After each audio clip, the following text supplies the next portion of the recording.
Hello, welcome to Ray-ality TV. I'm Raymond Bakari. Today I'm joined by David Marshall, who is a sergeant at the Providence College here in Providence and is running for Providence City Council in Ward 7. The incumbent for this ward, Council President John Igliozzi, is term limited, which opens up the seat for 2022. The ward itself also contains the neighborhoods of Hartford and half of Silver Lake. Mr. Marshall, how are you today? Good, and you? Thank I'm you for doing having me. I'm doing great, and it's great to have you on. My first question here, why do you want to be Ward 7's next city councilor? Well, let me put it this way. I've been in the neighborhood, resident of the neighborhood all my life. I'm going to be 65 years of age, getting ready to retire soon, and where I can put a lot of time into the neighborhood. I'm here. This is our neighborhood. I don't always say it's my neighborhood, it's ours. I've always thought of it as that. I've always been very active in the neighborhood, from being vice president of Silver Lake Little League, being involved in coaching, school events, and scouting, a whole bunch of stuff that I've been involved with in the neighborhood throughout my residency in the city of Providence and in this neighborhood. My dad grew up here. My mom grew up here. My father was a Providence police officer in the city from 1957 till 71. So yeah, the city is what I know. And this ward is what I know. And the great people in this ward. I met a lot of people the last time I walked around and gave me a lot of positive vibes. Obviously, 350 people voted for me last time, which was great for a first time out. And basically that's, what I'm looking for. I'm looking to let the people know there's somebody out there for them, that listen to them and try to bring their concerns forward. And as you said in your answer, this is your second time running for the seat. You had previously ran in 2018 versus Council President Igliozzi. Do you see any big differences between that campaign compared to this one? This campaign, well, last campaign, I went out and I just put myself out there to see, if there's any interest in having me as a councilman. And as I walked around, obviously I was getting interest from a lot of people. A lot of people were telling me, why are you doing it this time? Wait till next election. But I thought it's important that I get my name out there, let people know who I am, that ones that don't know me. I am, as you can tell, I'm from the neighborhood. I'm not a lawyer or a doctor or anything like that. I am a regular street person from our neighborhood that knows the concerns. And basically what the difference is from this time is I have more supporters. And also the fact that Councilman Igliozzi is now term limited, it's also a factor that helps. A big part of these council elections is, excuse me, predominantly door knocking and hearing what your neighbors are concerned about. What issues are you hearing from your residents as you're canvassing? Well, as I walked around last election, and still even now, I still go out and exercise every day. I'm walking 3-4 miles a day in the neighborhood. And people see me walking, just doing that. And once in a while, I'll say, hello, how are you? They'll say, hi, Dave, how are you? And we talk about issues like potholes. There's loud music issues all over the city of Providence. If you ever listen to a scanner at night, you'd see that majority of those calls are loud music calls in the wee hours of the morning. So you get a lot of complaints on loud music, get a lot of complaints on abandoned properties, houses that aren't taken care of, obviously. And that's a lot of concerns. Overnight parking, we get a few of them. The potholes, graffiti. I've been getting some complaints about trash in parks. I've been trying to take care of Daniel Avenue. I've been at Daniel Avenue a few times to get trash removed. Obviously, I'm a big fan of the 311 app, which I use frequently, although now the Android is down for that 311 app. So I'm hoping they put it back so I don't have to go to a computer every time to send something in. I can do it from my phone. And I'm going to call the city actually Monday to find out if that's going to go back in effect. Hopefully it will. I know right now Apples can use that, and Apple phones, and I can't right now with Android. So yeah, that's what people are saying to me. Graffiti, like I said, graffiti is a big issue. There's some abandoned homes and abandoned businesses that have graffiti on them. I try to get them cleaned up as soon as possible, because that stops other people from coming on and doing it again. I've also, sidewalks is an issue.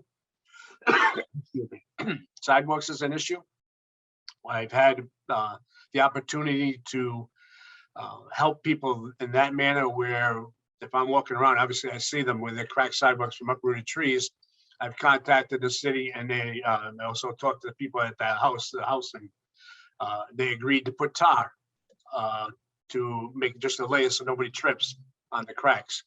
And I've had several pieces of property done with the tar, with the approval, obviously, of the owners. I won't just go and have it done.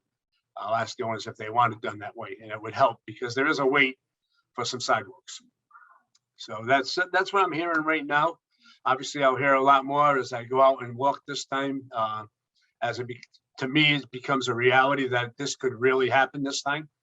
I don't know really if I have an opponent yet, because nobody's come out and said it as far as I know yet officially.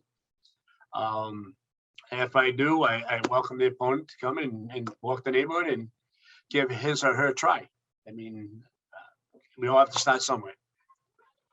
Speaking of the sidewalks and the roads, I know a big issue that you also highlight on your Facebook page, and you touched upon it a little bit, is the potholes in the roads, mattresses being left on the streets and sidewalks, as well as the crumbling sidewalks. Aside from services like 311, is there any other ways you would address this issue as a city councilor? I've made calls. I've made calls personally to the departments to get things picked up. Just made a phone call, said, look, do me a favor. I tried 311 app, it didn't happen. And just, the rodents are coming around with the mattresses, and they create more of a problem. Can we just have someone come by and pick it up?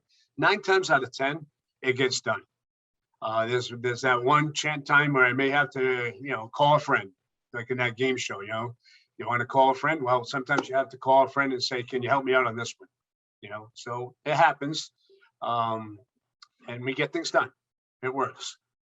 So that's basically what, potholes are getting fixed. Obviously, in the cold weather, they don't get fixed. We have some sidewalks that are brick.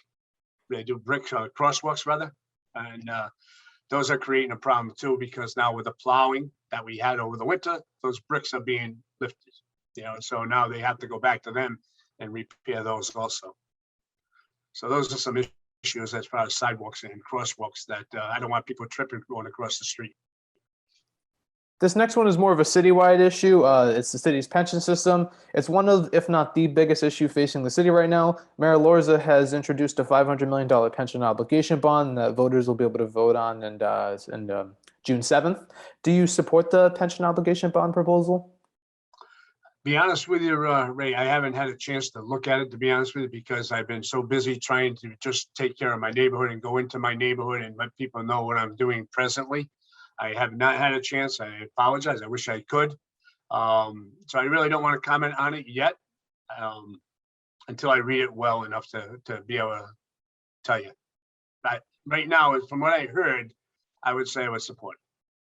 Aside from the pension obligation bond, there are also other proposals, while not formally introduced, that get talked about as solutions for the pension system, because even if this obligation bond proposal passes from voter support and then the state lets it happen, it won't act as a silver bullet and won't be the only solution needed. Are there any other solutions that you would plan to bring attention to as a city councilor?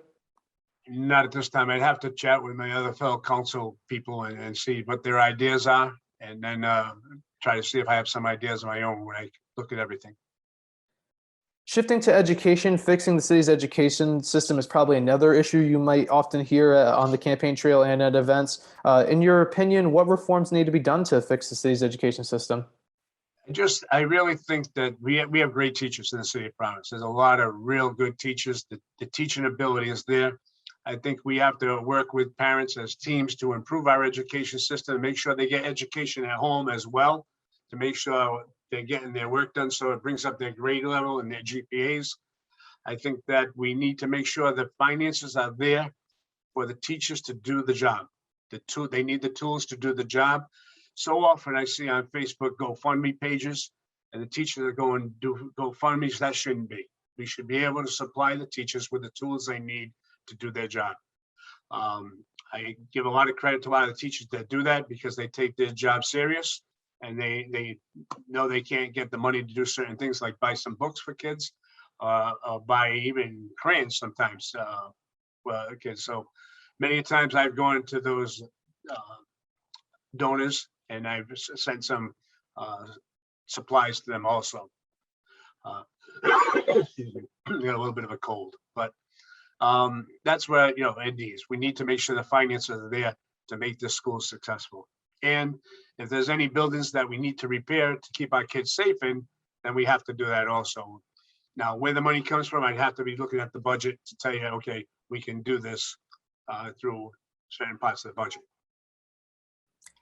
Another part of the topic in education that pertains to Providence that often comes up in this discussion is charter schools. The current city councilman in your ward is pretty much in favor of the charter schools, at least to my understanding from when I had him on the show. I believe he was a driving force behind turning what used to be Perry into Achievement First Mayoral Academy. Just to get your opinion on this topic, do you believe charter schools should have an active role in the city? I do, and you hit my spot a little bit there, Ray. I am a coach for Times2 Academy. I coach girls softball. I think that they get the individual attention that some of these students may need. I think that they get a good education also still, because the teachers are just as good. It's just that there's smaller amounts, and sometimes when you have a smaller classroom, the education's better because there's not a lot of activity around them that's going to distract them. So I believe in small classrooms if you can do it. Unfortunately, sometimes that's not always the answer, but charter schools do have smaller classrooms than public schools. So that also helps. One issue all the council candidates will probably be asked to give their stance on is the plans that have been recently introduced to renovate the Superman building in downtown Providence. If you do have any, what are your current thoughts on the plans to renovate the Superman building? I do. I think the 9 years is too long to have a vacant building, especially that one. My dad worked there when it was Industrial National Bank years ago. And I really believe that it looks to me, especially if it's going to help the people who are affordable housing, if it's going to be affordable housing, if it's going to create jobs like they say it is. It says 1,600 jobs for construction workers. Some of the money will be coming from the homeless, not the homeless, but the Affordable Housing Act there. The only thing is the TSA, the taxes, to me, 30 years is a long time. I believe it's 30 years, if I'm not mistaken. It's a long time, but we still have to do things to bring, places and businesses into the city. I do think by doing this also, I think it said, right, maybe 280 or 285 apartments, if I'm not mistaken. And that should bring some business into the city. And some of these businesses will also thrive from having residents living in that area where they just can walk to a restaurant or walk to the Old Shepherd building or anything they want to go downtown. I just think it's a great idea as far as that goes. The downfall would be, is it going to be affordable? Is it really going to be affordable? Is it going to be so high that they're not going to be afforded by, they say, affordable housing? So I'm in favor of it. These next few are shorter form questions I've been asking every council candidate because these are things that if you're elected come January 2023 might have to be on your radar. Do you have a certain committee you would like to be on if elected? I do. I'm very passionate about claims in the city. I try to be proactive when I'm going. That's why I do potholes. I try to be proactive. I try to get them fixed before someone blows a tire in a pothole or before someone trips on a pothole. I try to get some sidewalks, so they don't trip and people don't have trip and falls and sue people. So I try to be proactive. So claims is an important one for me. Recreation, close to my heart because of sports and the parks around my neighborhood. We have Unicognitive Park, which is beautiful. The Daniel Avenue Playground is a beautiful area for the kids to be playing. If you go by Daniel Avenue anytime, it's loaded with kids playing basketball at night. It's really a nice park. The problems we have with that, sometimes the trash gets too high and people bring trash from other neighbors. Those are some of the complaints people are telling me when you have a park right by your house, that people are just dumping their own personal trash in the barrels. And I've even bought barrels for the park. And I would go in there and clean it at 5 o'clock in the morning before I went to work. So there's a lot of, and it's got a memorial there too for Russo, Mr. Russo, which is a nice little memorial on the corner of Daniel Avenue. So those are things that, recreation is big to me. Education, I may want to get an educational committee. That might be something I might want to do. But again, what I'm doing now is I'm going to some council meetings. I'm hoping to sit and listen to how committee meetings work. I sat in, not the last council meeting, but the one before that, and I listened to passing of, the way things were going, how they passed their bills and how the council meetings actually work. So I'm just getting my feet wet, getting myself to some of these meetings. I'll be going to a few more to see just how everything works with Robert's Rule of Order and all that part of the meetings. So yeah, those are basically the committees I'd like to be on. Now, obviously, if the mayor-elect chooses to put me on them and the city council president chooses to put me on them, that would be great. Obviously, I'll take some if they have other things in mind for me also, but I don't want to do too many because I want to be a councilman that's in the neighborhood. I want to be a councilman that people see me. I want to be a councilman that I can try to help people.